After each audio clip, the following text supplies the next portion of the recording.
Assalamualaikum warahmatullahi wabarakatuh. Izin memperkenalkan diri, nama saya Muhammad Sulistio dengan NPM 203110077. Saya berasal dari kelompok 9. Nah, di sini saya mendapatkan tugas dari Laboratorium Anatomi Universitas Malahayati Bandar Lampung untuk men-sharing nih kepada teman-teman sekalian tentang klinis-klinis. Nah, di sini saya akan membagi atau men-share kepada teman-teman sekalian tentang klinis-klinis HNP dan spondilosis. Nah, HNP ini sering juga kita sebut dengan bahasa syaraf kejepit, bahasa awamnya.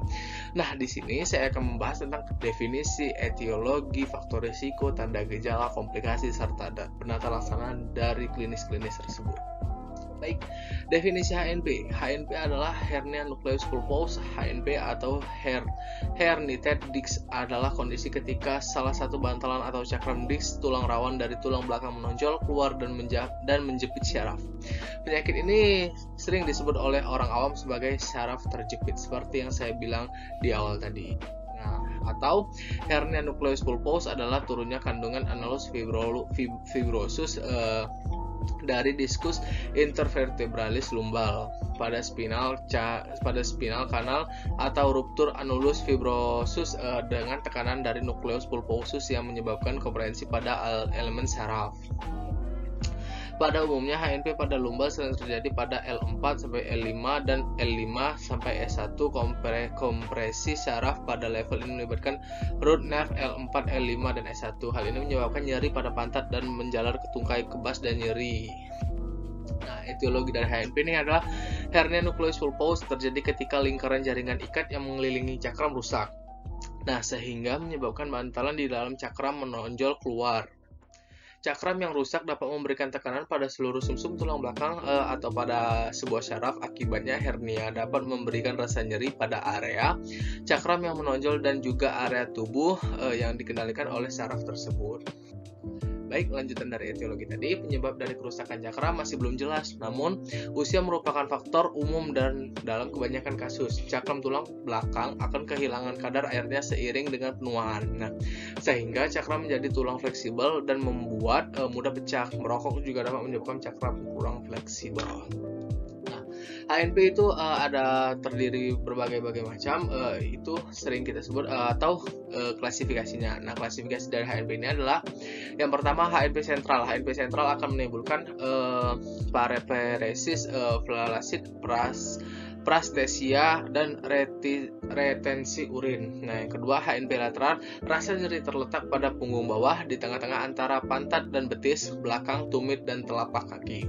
Di tempat itu juga akan terasa nyeri tekan, kekuatan ekstensi jari kelima berkurang dan refleks axial negatif. Pada HNP lateral, rasa nyeri dan tekan didapatkan di punggung bawah bagian lateral, pantat, tungkai bawah bagian lateral. Nah, dan di dorsum pedis kemudian ekstensi ibu jari kaki berkurang dan refleks patella negatif, dan ada dormotom yang sesuai dengan radik yang terkena menurun. Nah, lanjutannya itu pada percobaan Lesuch atau tes mengangkat tungkai yang lurus, stretch leg raising, yaitu mengangkat tungkai secara lurus dengan fleksi di sendi panggul, akan dirasakan nyeri di sepanjang bagian belakang, atau tanda Lesku positif atau Valsalva dan Nafziger akan memberikan hasil positif. Nah, nih faktor risiko dari HNP, yaitu yang pertama membungkuk dengan canggung, kemudian mengangkat beban dengan canggung atau beban berat, kemudian duduk dalam jangka waktu lama terutama ketika menyetir mobil, kemudian yang keempat memiliki berat badan berlebih atau obesitas, kemudian olahraga berat seperti angkat besi. Nah, kemudian kecelakaan yang melukai tulang belakang seperti kecelakaan mobil atau jatuh.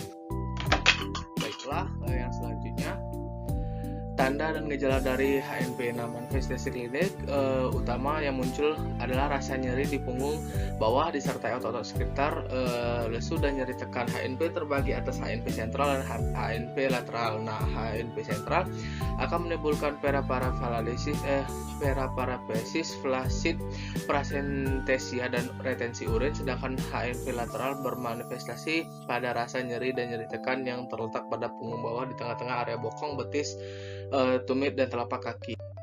Nah, lanjutannya kekuatan ekstensi, jari kelima kaki berkurang dan refleks axial negatif pada HNP lateral L5 S1 rasa nyeri dan nyeri tekan didapatkan di punggung bawah, bagian lateral pantat, tungkai bawah, dan bagian lateral dan di dorsum pedis.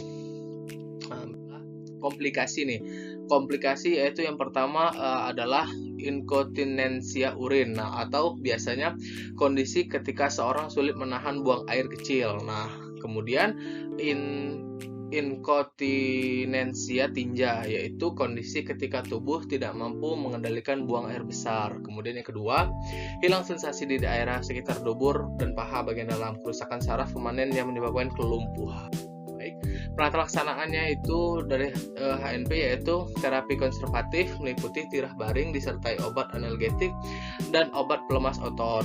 Nah, kemudian terapi non medikamentosa berupa fisioterapi, diatermi, kompres panas dingin, korsel lumbal maupun traksi pelvis. Nah, kemudian metode yang digunakan untuk penata laksana HNP yang lain adalah MC-Kenzie Carvajal exercise. Nah, yaitu metode dikembangkan oleh Robin MC-Kenzie, yaitu merupakan sebuah latihan spesifik tulang belakang. Nah, kemudian yang kedua, Cutaneous Electrical Nerve Stimulation atau TENS. Nah, dari penata laksana ini adalah manfaatnya mengurangi penggunaan obat-obatan modulasi respon nyeri penderita, kemudian meningkatkan aktivitas fisik dan memodifikasi perilaku nyeri. Hasil penata laksana nyeri dapat perubahan dalam penggunaan obat-obatan, jarak ketika berjalan, kekuatan otot, dan kelenturan otot.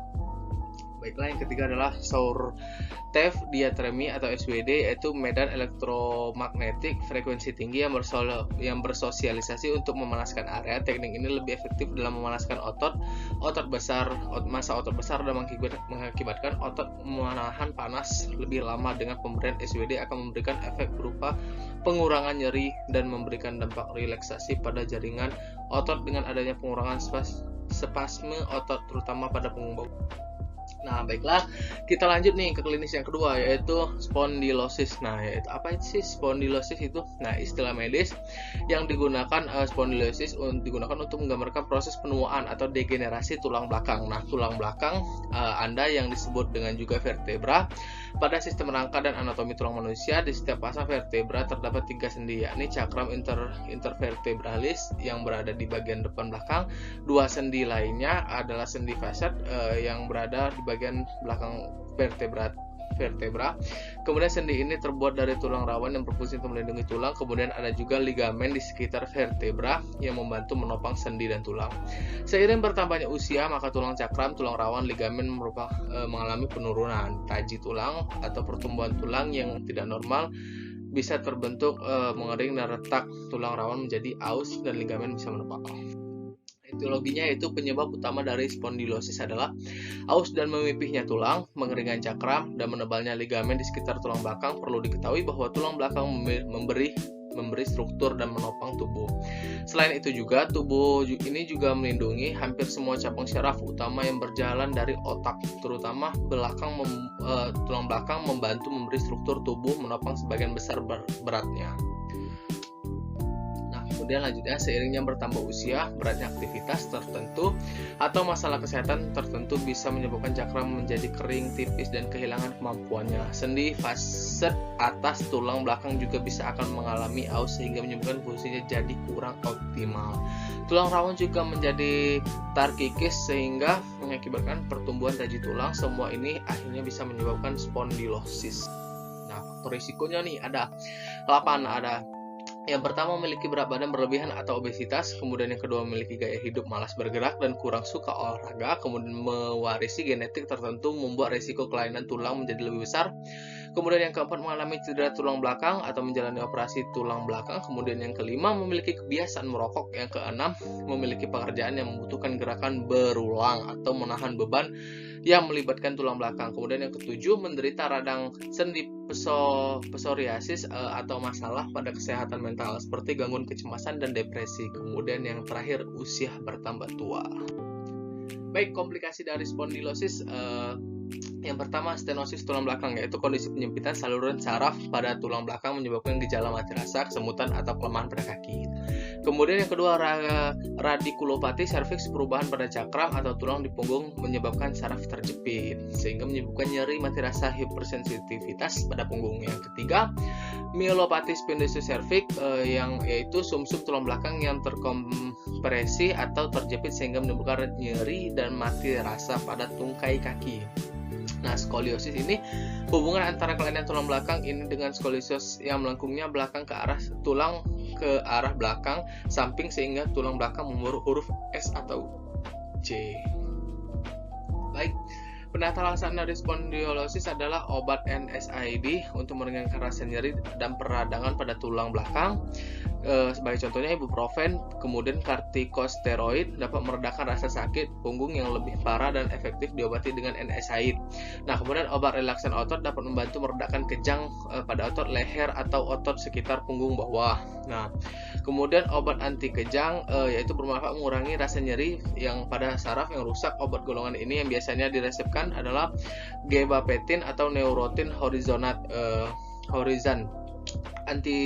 Antidepresan, yaitu obat antidepresan tertentu dapat membantu menurunkan rasa nyeri pada leher atau punggung bawah.